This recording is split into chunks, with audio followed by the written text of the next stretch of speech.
Élevé dans le quartier de Marseille appelé Le Panier, il fait ses études chez les Jésuites de Saint-Ignace, où il découvre ses qualités d'homme de théâtre. Ne se plaisant pas au travail dans le commerce avec son père, il s'engage au 141e régiment d'infanterie de ligne en 1906. En 1908, il est remarqué par Eugène Sylvain, doyen de la Comédie Française, qui l'invite à se rendre à Paris, ce qu'il fait dans l'année. Ayant suivi des cours d'art dramatique, il commence à jouer au théâtre de l'Atelier et au Célestin à Lyon. Il chante au Bataclan, sous le pseudonyme de Varnel.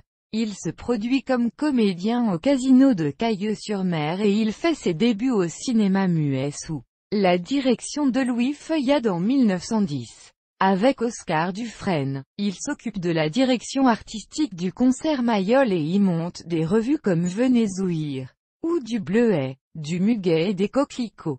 Leurs affaires prospèrent et il dirige les Bouffes du Nord, les Ambassadeurs, le Casino de Paris et le Palace. En 1924, Dufresne et Varna font construire l'Empire à la place d'un ancien music hall. À la mort de Dufresne, en 1933, Varna abandonne ce dernier emplacement pour se lancer dans l'opérette au théâtre Mogador qu'il dirige de 1940 à 1969. À partir de septembre 1929, Henri Varna dirige le Casino de Paris avec Oscar Dufresne puis seul à partir de 1933. Il y monte tout d'abord la revue Paris Miss avec Miss Tinguette.